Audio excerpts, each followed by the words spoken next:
This program is supported by Protect Plus Gold, a broad-spectrum disinfectant, kills 99.9% of disease-causing germs and works in 10 minutes.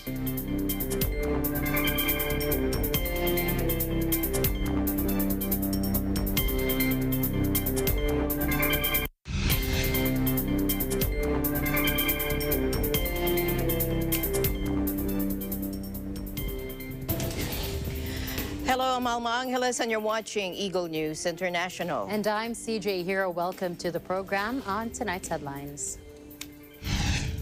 The opening ceremony of the Tokyo Olympics began today in a nearly empty stadium after a year-long pandemic postponement and a build-up marred by scandal and even controversy.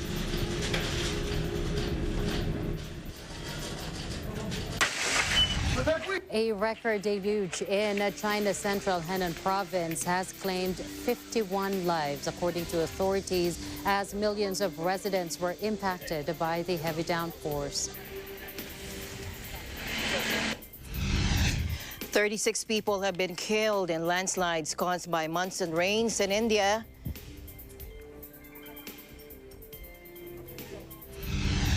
And a Tokyo Olympic spectator ban means superfan Kyoko Ishikawa will miss her first summer games since 1992. So instead, she's turning her home into a flag-waving, whistle-blowing virtual stadium.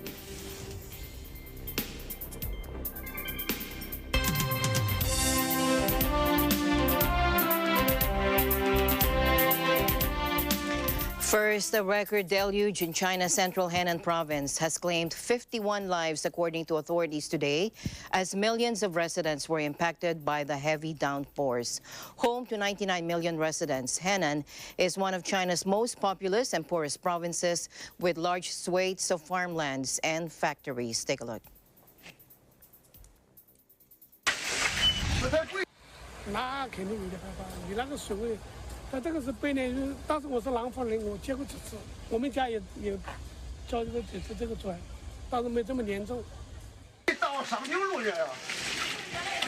Now, millions have been affected by the floods in Henan province, which have trapped people for days without fresh food or water, and pulverized roads as they breached embankments, caking whole areas in thick, ankle-deep mud. The death toll is expected to rise, and adding to the misery, Typhoon Infa is forecast to bring further torrential downpours in parts of Henan in the coming days, according to state media. In the worst-hit city of Zhengzhou, firefighters today continued to pump muddy water from tunnels, including from a subway where at least a dozen people drowned inside a train earlier in the week as a year's worth of rainfall fell in just 3 days. Meteorologists are now anxiously awaiting or watching the progress of Typhoon Infa, which has already dumped heavy rainfall on Taiwan and the east coast of China and is expected to make landfall from Sunday in an area home to tens of millions of people. Aerial images show residents of several flood-disrupted Chinese villages in Henan province being evacuated with an emergency boat bridge built overnight. The National Meteorological Center said after landing, Infa may circulate in the East China region, bringing long periods of extremely heavy rainfall. During high tides, coastal areas should guard against the combined impact of wind, rain, and tides, warning the public to prepare for a major weather event. Questions have been asked about how China's bulging cities could be better prepared for freak weather events, which experts say are happening with increased frequency and intensity due to climate change. Henan province is crisscrossed by rivers, dams, and reservoirs, many constructed decades ago to manage the flow of flood water and irrigate the agricultural region. State media has rebuked suggestions that dams played a part in subverting the normal flow of water. And climate scientists have long warned of severe impacts on the near horizon. And the 21st century has seen more than a few natural disasters made worse or more likely by global warming. But a cascade of deadly extreme weather this summer could make 2021 the year when climate predictions became a reality that can no longer be ignored. Take a look. Now, in late June, Western Canada was caught under a heat dome, a phenomenon causing scorching temperatures when hot air is trapped by high-pressure fronts and heats up even more as it is pushed back down. The country broke its record high temperature several times, finally capping at 49.6 degrees Celsius or 121 degrees Fahrenheit in the village of Lytton on June 30. The U.S. states of Washington and Oregon were also affected. The exact human toll is not yet known, but amounts to at least several hundred deaths. Now, in mid-July, Western Europe was hit by devastating floods after torrential rains that ravaged entire villages and left at least 209 people dead in Germany and Belgium, as well as dozens missing. The flooding also caused damage in Luxembourg, the Netherlands, and Switzerland. Up to 2 months' worth of rainfall came down in 2 days in some parts of the region, waterlogging soil that was already near saturation.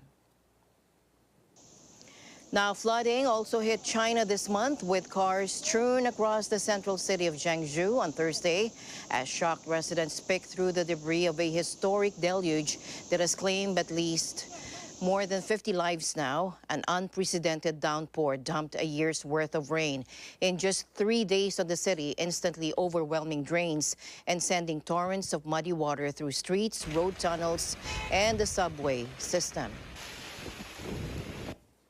And triggered by an alarming drought, the wildfire season is just starting in the American West, where thousands of firefighters are already dealing with 80 large blazes. By the beginning of the week, the fires had ravaged more than 4,700 square kilometers or 1,800 square miles of vegetation. The most spectacular blaze is the bootleg fire in Oregon, which in the space of 2 weeks has burned the equivalent of the city of Los Angeles in vegetation and forests. Marcus Kaufman, a specialist with the Oregon Forestry Department, said the blaze feeds on itself and has even been causing its own lightning. In neighboring California, several villages were evacuated in the face of the advancing Dixie Fire, which is suspected to have been caused by a tree falling on power cables. In other news, 36 people have been killed in landslides caused by monsoon rains in India, according to authorities. As many as 40 other people were missing after the 3 separate landslides on Thursday in the Raigad district of the western state of Maharashtra. The Navy and Air Force, meanwhile, joined rescue efforts after the heavy rains caused floods that left thousands stranded. Rescue efforts were being hampered by landslides blocking roads, including the main highway between Mumbai and Goa. Water levels rose to 3.5 meters in areas or 12 feet in areas of Chiplan, a city 250 kilometers from Mumbai, following 24 hours of uninterrupted rain that caused the VACCINATED River to overflow, submerging roads and homes. The Indian Navy deployed 7 rescue teams equipped with rubber boats, life jackets, and life buoys to the affected areas, along with a helicopter to airlift marooned residents. Specialist Navy divers accompanied each team. India's Meteorological Department has issued red alerts for several regions in the state, indicating that heavy rainfall will continue for the next few days. Flooding and landslides are common during India's treacherous monsoon season between June and September, while also causing poorly constructed buildings and walls to collapse.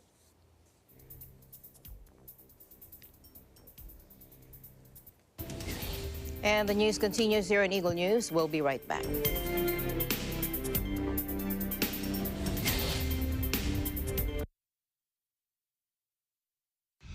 This portion is brought to you by North Luzon Express Terminal.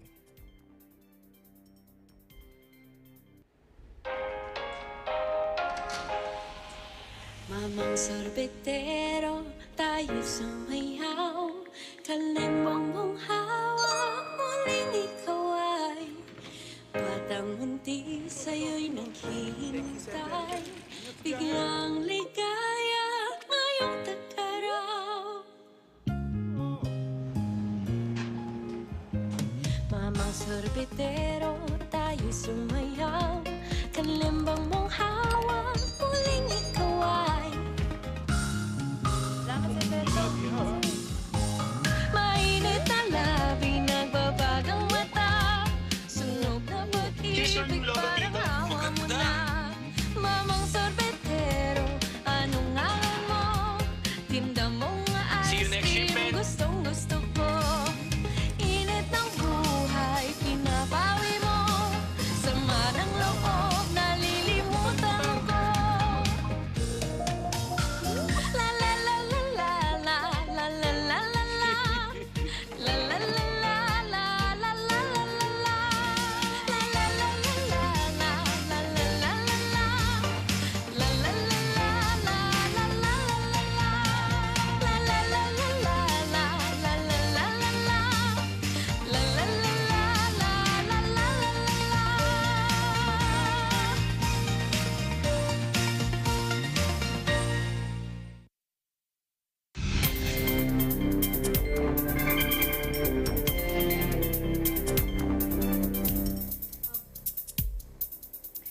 Starting today, July 23, Metro Manila is placed under General Community Quarantine, or GCQ, with heightened restrictions, and that will be until the end of the month, where all children aged 5 and above would also remain indoors. Malacanang announced this after President Duterte approved the recommendation of the Interagency Task Force to place the National Capital Region under GCQ with heightened restrictions. Take a look.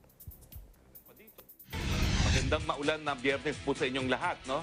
Balitang IATF po tayo, inaprubahan po ng ating presidente ang rekomendasyon ng inyong IATF na ipasailalim ang National Capital Region at 4 pang probinsya sa ilalim po ng GCQ with heightened restrictions. Ito po ay mula July 23, 2021 hanggang July 31, 2021. Nasa ilalim din po ng GCQ with heightened restrictions ang mga probinsya ng Ilocos Norte, Ilocos Sur na dati-rati po ay nasa MGCQ. Galing naman po sa MECQ, Davao de Oro and Davao del Norte ay mapapasailalim po sa GCQ with heightened restrictions. Ang Davao del Sur po na dati po ay MECQ ay mapapasailalim po sa GCQ simula po ng July 23, 2021 hanggang July 31, 2021. Now, kinakailangan po lahat ng biyahero na papasok po sa ating bayan ay magpakita po ng katunayan at kinakailangan sumunod sa testing and quarantine protocols na inaprobahan po ng IATF. Ang Bureau of Quarantine po ay kinakailangan mag-identify ng mga close contacts sa mga eroplano at vessel ng mga tao na nakumpirma po na merong case, and kinakailangan i-closely monitor po itong mga close contact na ito. Yung ating infection prevention and controls protocols po ay kinakailangan sundin, at ang lahat po ng lokal na pamahalaan ay kinakailangan maghanda po ng kanilang clear transportation arrangements and quarantine accommodation. Lahat po ng LGUs ay kinakailangan mag-closely monitor sa appearance ng kahit anong senyales po o simptomas ng mga dumarating habang kinukumpleto po ang kanilang quarantine, at kinakailangan magpatupad po ng RT-PCR test after detection of symptoms. Karagdagan pa dito, kinakailangan magkaroon po ng health assessment para po sa lahat ng mga dumarating pagkatapos po ng kanilang isolation or quarantine period. Now, inaprubahan din po ng IATF kahapon yung continuous and strengthened implementation ng Prevent, Detect, Isolate, Treat, Reintegrate strategy. Kasama po dito sa PDITR strategy ang active case finding, intensified contact tracing, immediate quarantine isolation, which should be preferably in a facility or declaration of localized enhanced community quarantine down to the zone or barangay levels, stricter implementation and observance of minimum public health standards, and fast-track development of COVID-19 vaccines. para po magkaroon tayo ng patuloy na ligtas na mga economic activities. Hiningi po ng IATF ang mga establishments na ikonsidera na magkaroon ng mas marami pong outdoor spaces na gagawing temporary outdoor weekend markets and dining spaces and permanently accessible urban green spaces, outdoor recreational spaces, and public sanitation facilities. Finally, lahat po ng mga dayuhang asawa o di naman kaya mga magulang or mga anak ng mga Filipino citizens na meron pong 98 visas ay po pwede pong makapasok ng Pilipinas without the need of an entry exemption simula po ng August 1, 2021.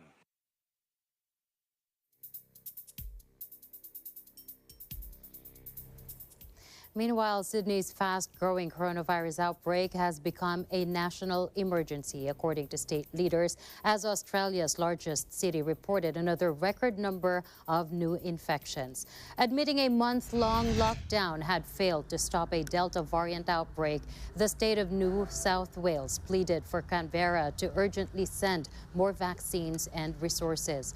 Calling the outbreak a national emergency could pave the way for more federal government involvement in stemming the crisis. Berejiklian also announced that non-essential workers in specific areas of Sydney would now be barred from leaving, tightening a lockdown that is almost certain to be formally extended next week. With the virus spreading everywhere and half the country's 25 million people currently in lockdown, Berejiklian said the government must refocus its glacial vaccine rollout.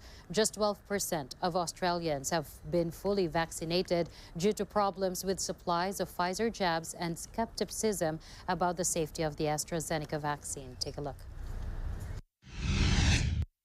The crisis cabinet meeting of the New South Wales government met this morning from 8 o'clock, where Dr. Chant and her team advised us that the situation that exists now in New South Wales, namely around southwestern and now western Sydney suburbs, is regarded as a national emergency. I have advised the government today that this is a national emergency and requires additional measures to reduce the case numbers.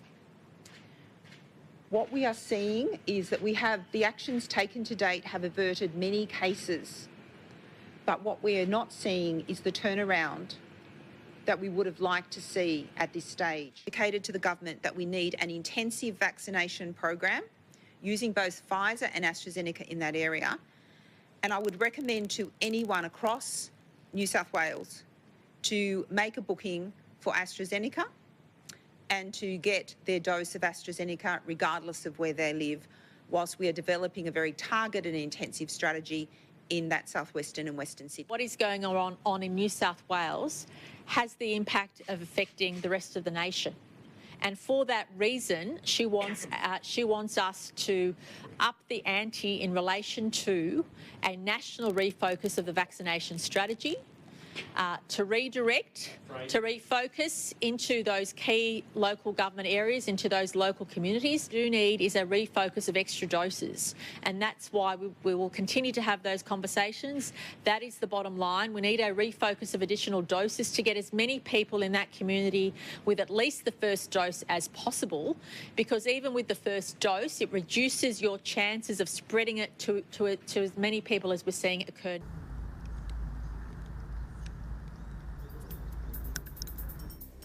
Meanwhile, New Zealand's Prime Minister Jacinda Ardern announced that the country's travel bubble with Australia will be suspended for at least 8 weeks, meaning Australians will no longer have quarantine-free entry to New Zealand. Australia has seen skyrocketing new infections with only 12% of their population fully vaccinated. Take a look.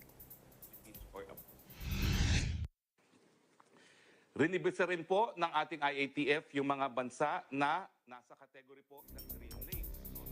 Ito po ay mga bansa na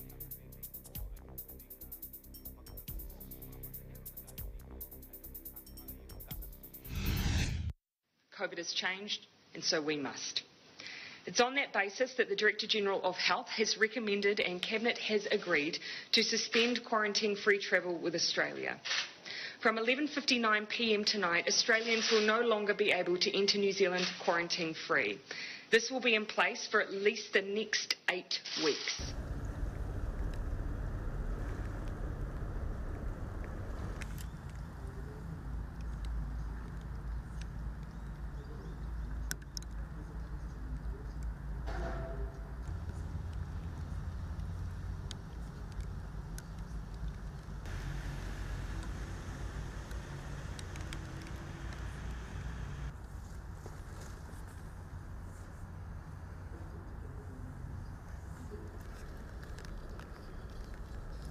Okay, sure. See you in a bit. Bye.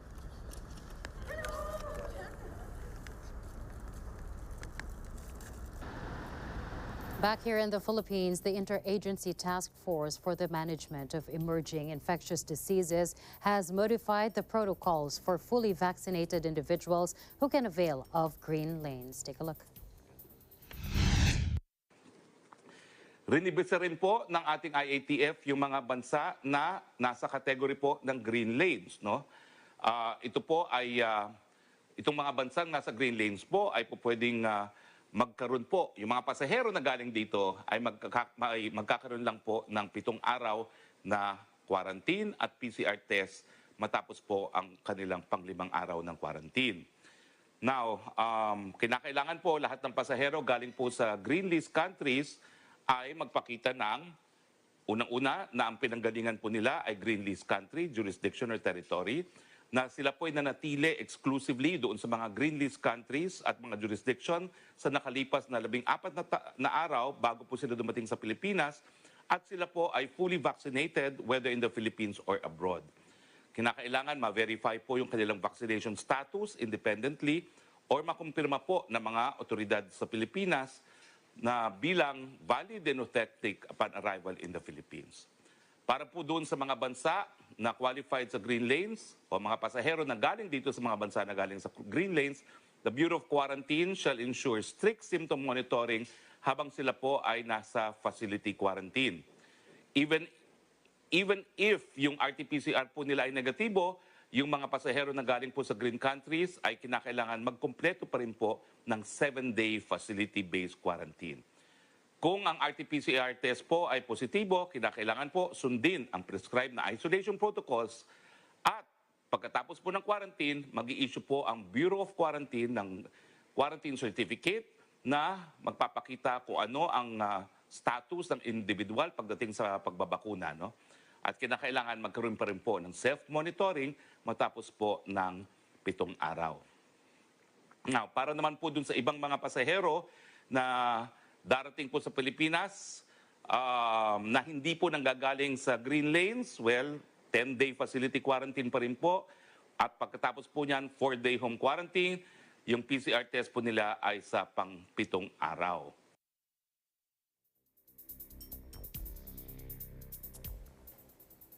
Meanwhile, to Vietnam now, where the army is now disinfecting the streets of Ho Chi Minh City as the country's main commercial hub, sees a rise in the number of COVID infections.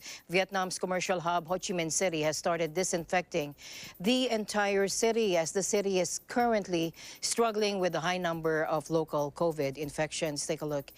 Now, the city has been under lockdown since July 9, but with the COVID-19 outbreak, it has not yet been contained. Local authorities have extended the lockdown to another 2 weeks with stricter restrictions. Soldiers have started spraying disinfectants on the street of Ho Chi Minh City, especially the areas with complicated developments of the pandemic. Now, there will be 2 groups with 16 special-use military vehicles disinfecting 2 districts per day in the next 7 days. Ho Chi Minh City has recorded nearly 49,000 local cases since 27th of April, and all 19 southern cities and provinces of Vietnam have been put under lockdown in an effort to contain the outbreak.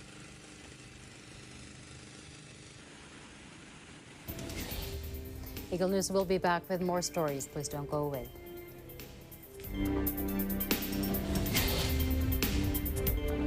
Protect yourself and loved ones. Use Protect Plus Gold, a broad-spectrum disinfectant that kills 500 strains of bacteria, fungi, and viruses such as coronavirus and other disease-causing microorganisms. Also potent against viruses in pets. It kills 99.9% of disease-causing germs and works in 10 minutes. Dissolve 1 teaspoon in 1 liter of water. Apply on areas for disinfection or use it for misting. Protect Plus Gold.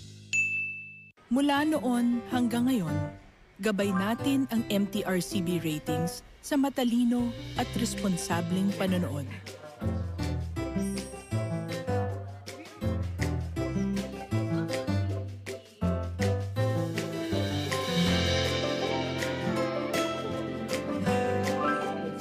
Sa tamang pagsunod sa MTRCB ratings, ginagawa nating ligtas at makabuluhan ang panonood ng bawat miyembro ng pamilyang Pilipino.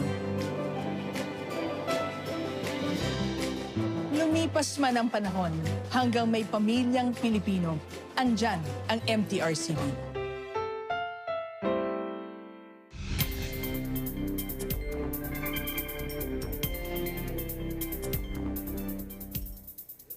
The Department of Foreign Affairs has strongly urged Filipinos in Myanmar to leave now as soon as possible.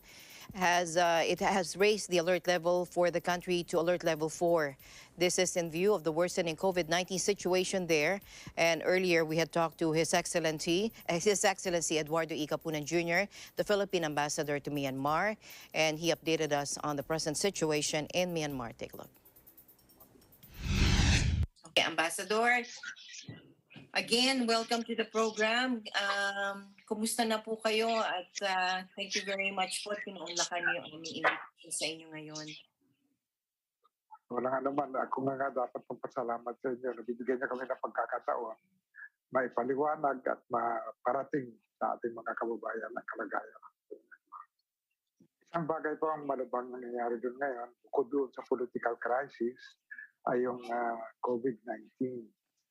Ang rise po ng COVID-19 is masyadong mabilis na almost every week nagdodoble yung mga i-infect. And to top it all, the medical situation in Myanmar is becoming more inadequate kasi nga mas marami ng pasyente kasi makakaya ng mga hospital. And of course, what is more critical there now is the supply of oxygen, mga gamot. Ang mga Pilipino ngayon doon ay sad to note na nakadalawang casualties na po tayo. As of last week, yun. Ang latest was about 3 days ago. Mayroon lang po kami problema doon na hindi namin mapadala yung ashes ng mga tumanaw dahil ayaw pumayag ng gobyerno ng Myanmar. So, ginagawa namin na paraan. I don't know if we will succeed or not. But I would like to inform the Filipino community na we will try our best at all levels na mapayagan na at least ang wala man ang bangkay, at least yung ashes na pauwi sa Pilipinas. Dahil po ang kaugalian natin mga Pilipino, pagka namamatayan po tayo, nais natin na kapiling natin yung mga natitira. Mm-hmm. So yun ang isang problema namin. Now, among the Filipinos in Myanmar now, we have ang last count namin sa official record namin is about less than 500. Pero noong nag-ano kami sa hindi kami ng canvas of the number of Filipinos, only about 150 ang nag-registro. Kasi yun ang numerong kinukuha namin para pasihan kung paano namin i-repatriate ang mga Pilipinong nais umuwi sa Pilipinas. So, meron kaming gap na hindi namin malaman kung nasaan. Pero naiintindihan po namin na ang mga Pilipino, pagka umuwi sila sa Pilipinas, mawawalan sila ng trabaho. At oras ng alert level na diniklara ng embahada doon at ng embassy ng Philippine government, level 4, yun ang pinakamataas. Oras na level 4 ang alert level. Ang mga Pilipino nakauwi sa Pilipinas, hindi muna makakabalik sa Myanmar hanggang sa bumaba ang alert level. So yun po ang kinakabahan nila. Kaya minsan may ibang Pilipino na ayaw na mawala ng trabaho, hindi na lang nagre-report sa embassy kung ano man ang... Pero sabi namin, paano namin kayo matutulungan kung hindi kayo magpaalam sa amin kung ano ng kalagayan ninyo, asan kayo. So yun ang isa sa mga binubuno namin ang problema sa embahada natin. Humihingi po kami nga, nagpapaalam po kami sa gobyerno ng Myanmar kung pwedeng mag-ship kami as diplomatic cargo to Myanmar. Mga vaccines na para ipamimigay po natin sa mga Pilipino roon. Wala pa pong sagot ang gobyerno ng Myanmar. Pero ang gobyerno po natin is willing to shoulder the expenses of the vaccines na ipapadala sa mga Pilipino natin doon. Gaya nga po na sinabi ninyo, no, most Filipinos there want to stay sa Myanmar. Meron po bang magagawa tayo dito para mapilit po silang bumalik? Ang language ng alert level 4, ang pagbabasihan, mandatory repatriation. Yes. Pero hindi po naman namin makuhang pilitin ng mga tao. Kasi may mga pangamba sila na hindi rin namin ma-address. For example, marami nang nawala ng trabaho dito sa Pilipinas. Dadagdag pa sila sa mga walang trabaho dito. Pagkatapos at maganda yung kanilang kalagayan sa Myanmar, in a way na mataas ang sweldo nila. They belong to the highest level of management ng mga negosyo doon, manufacturing and all that. So, kung wala kami may offer na solution yan, na pwede kami sila, I think it's crazy to impose our will on them. Yan po ang aking personal na pananaw.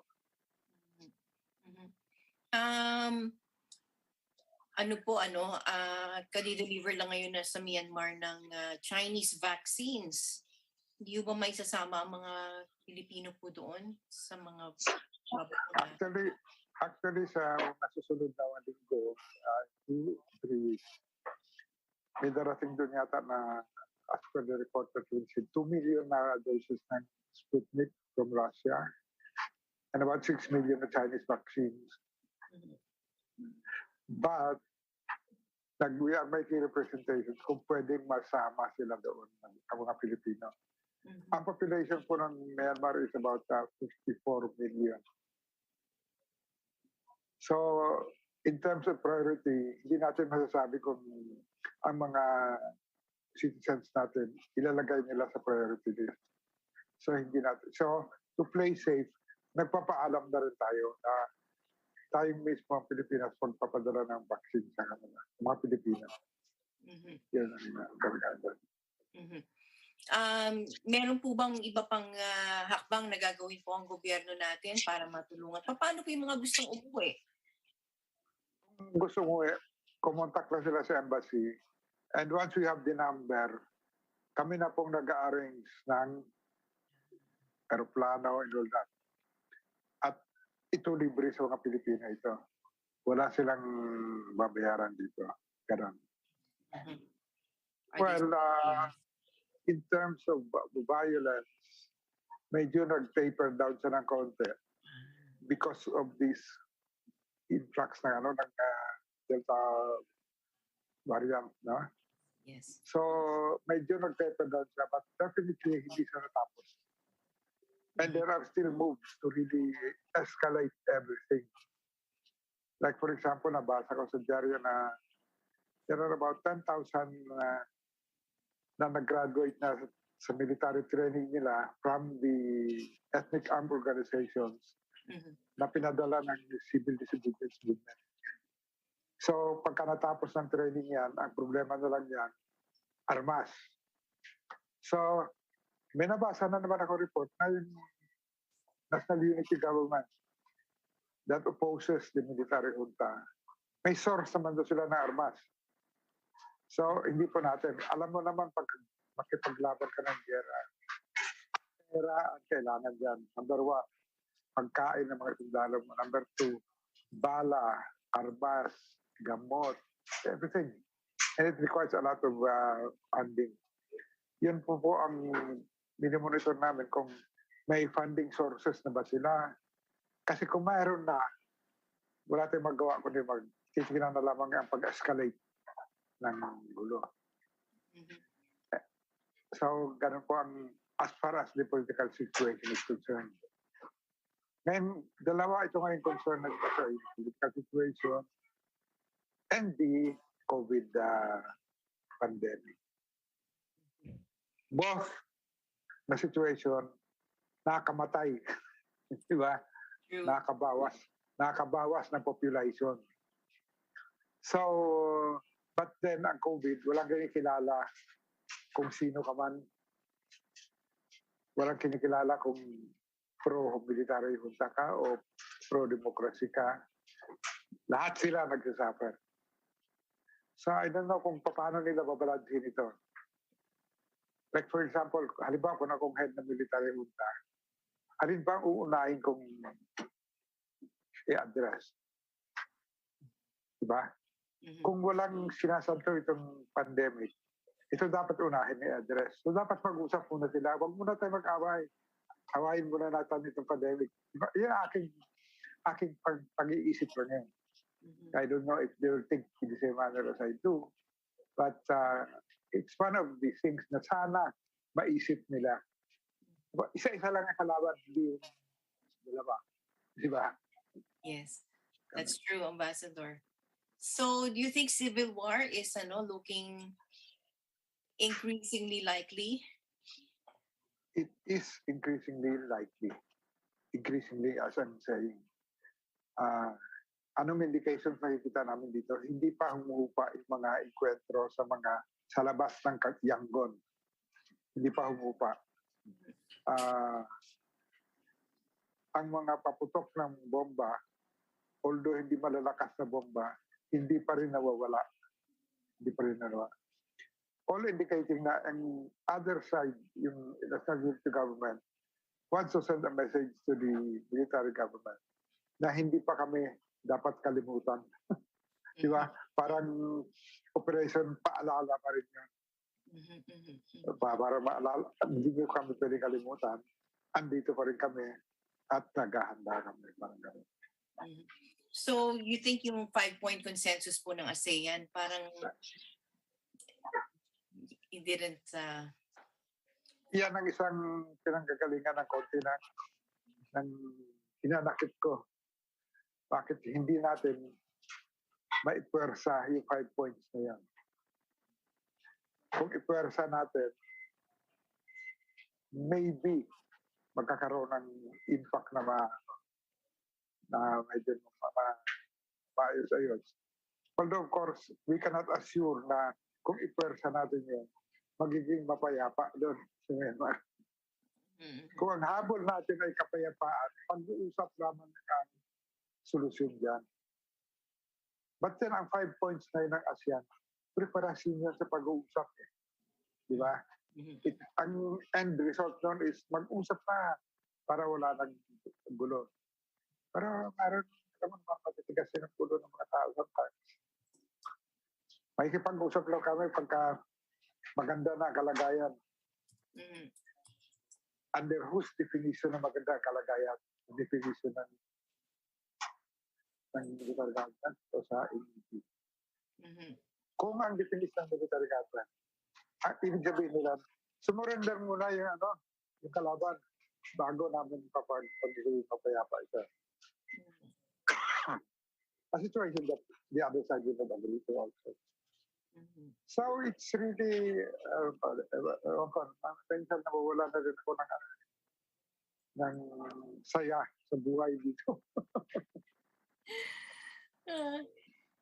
Meron po ba kayong panawagan sa mga Pilipinong natitira pa po doon?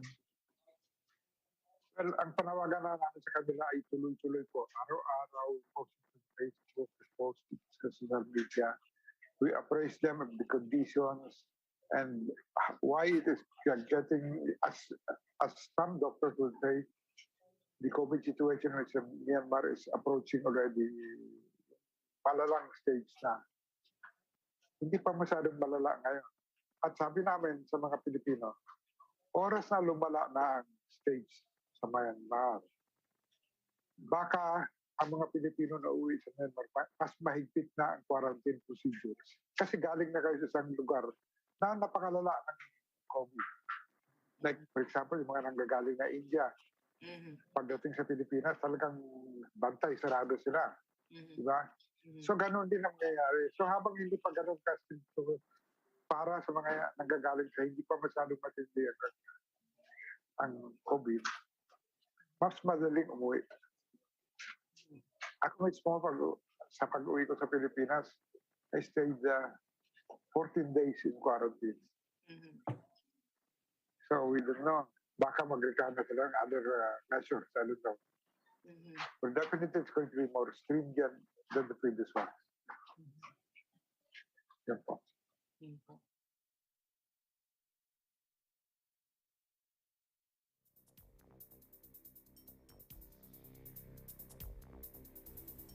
In other news now, Bangko Sentral ng Pilipinas Governor Benjamin Jokno has highlighted the need to keep the central bank's accommodative stance to boost economic recovery after citing the improvement in domestic activities as the government eases movement restrictions. In a virtual briefing for the 2021 second quarter inflation report, Jokno said average inflation in April to June, although still above the government's 2% to 4% target band, decelerated 3 months 4.5%. Take a look.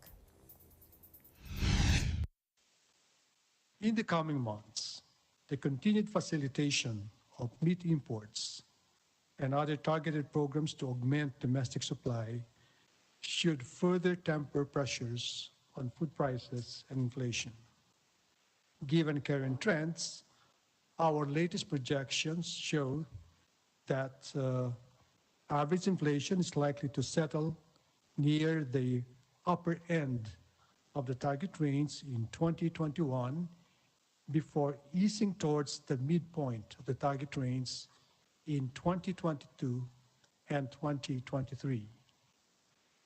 Meanwhile, the gross domestic product contracted anew in the first quarter of 2021, but at a relatively subdued rate of 4.2%. Owing in part to the government's calibrated approach in mitigating the transmission of the virus. Keeping an accommodative stance shall also help us counteract risk aversion among banks, which continues to temper lending activity despite ample liquidity in the financial system.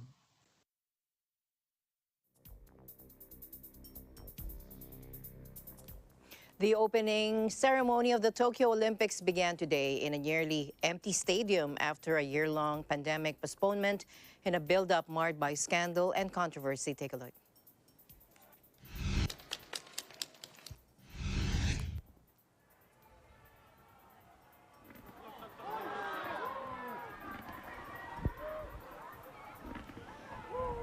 The ceremony in the 68,000 capacity stadium is taking place before just a few hundred officials and dignitaries, including Japan's Emperor Naruhito, French President Emmanuel Macron, and U.S. First Lady Jill Biden. The emperor will officially declare the games open. The Olympics have faced opposition in Japan over fears the global gathering of 11,000 athletes could trigger a super spreader event. Organizers have put strict measures in place, banning overseas fans for the first time ever and keeping domestic spectators out of all but a handful of venues. Athletes, support staff, and media are subject to COVID-19 protocols, including regular testing and daily health checks. Polls have consistently found a majority of Japanese are against the games, with opinion ranging from wary indifference to outright hostility. But there was plenty of enthusiasm outside the Olympic Stadium, though, in the hours before the ceremony, as hundreds of people gathered hoping to soak up the atmosphere and watch the fireworks expected during the extravaganza. Traditionally, a highlight of any summer games featuring the Parade of Nations and the lighting of the Olympic cauldron, Tokyo's opening ceremony has been drastically pared back.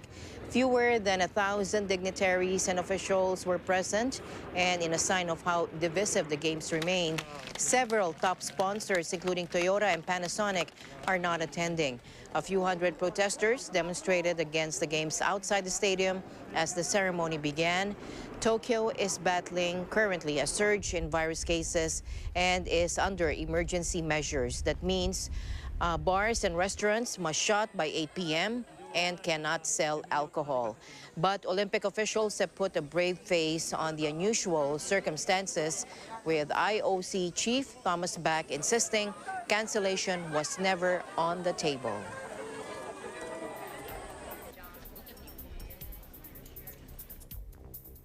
Now, hours before the opening ceremony marks the official start of the Tokyo 2020 Olympic Games, the Olympic torch relay comes to an end in the Japanese capital.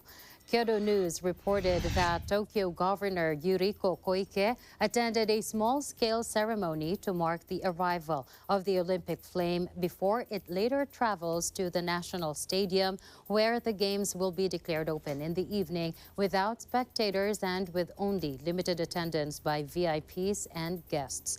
The flame, which was carried by about 10,000 people nationwide since the relay started in late March, lighted the cauldron during the opening ceremony. Japanese Olympic Committee Chief Yasuhiro Yamashita was among the torch bearers who passed the flame at the site, and Kabuki actor Nakamura Kankuro served as the last torch bearer of the final leg. The Japan leg of the relay started in the northeastern prefecture of Fukushima and featured torch bearers between the ages of 12 and 109.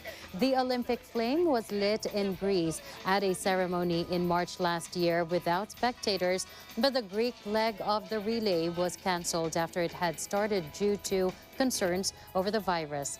The flame arrived in Japan on March 20, 2020, just 4 days before the Tokyo Games were pushed back. The most troubled Olympics in modern history finally opened in Tokyo, struggling to shake off lingering virus fears after a one-year postponement and a buildup marred by scandal and controversy.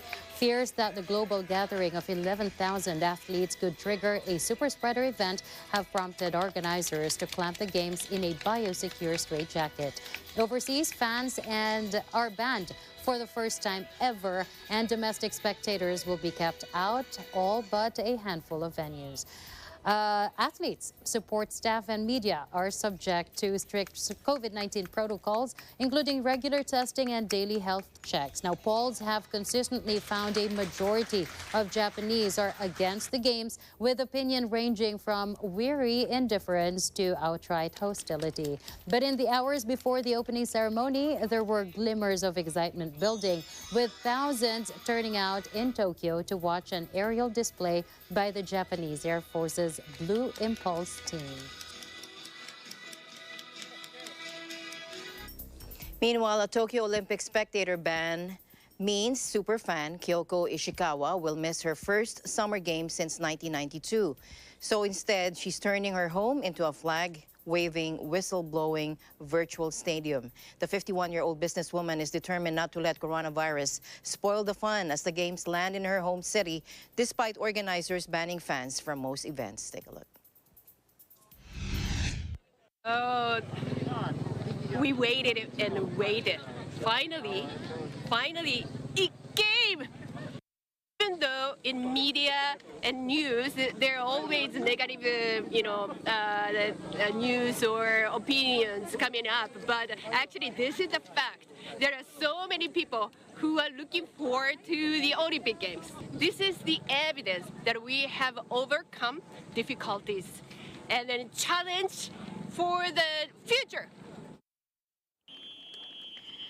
Now, she will put on her signature high-energy performance, as you can see here, cheering and chanting in a traditional Japanese outfit as she watches on TV in the comfort of her home. And she won't be alone as she leaps around her living room, which is decorated with memorabilia picked up on her globe-trotting Olympic adventures. And she plans to connect with fans around the world on live conference calls and social media, convinced that the Games can bring people together even during a pandemic. Ishikawa's Olympic obsession began on a 1992 backpacking trip to Barcelona, where she managed to buy a ticket to the opening ceremony and was blown away by the atmosphere. But her hopes of watching the Tokyo Games were dashed when organizers earlier announced that practically all events would take place behind closed doors because of virus fears. Ishikawa had a ticket to watch wrestling and was hoping to pick up more as the Games drew closer. She won't be able to do that now, but she sees the fan ban as an opportunity for a new experience. She's positive. She's very positive and just the kind of friend we all need right now. And that's it for tonight's broadcast. Thank you so much for joining us. I am CJ Hero. Please join us again tomorrow. And at the end of the day, there remains so much more to be grateful for. We'll see you back tomorrow. I'm Alma Angeles, and we live in interesting times.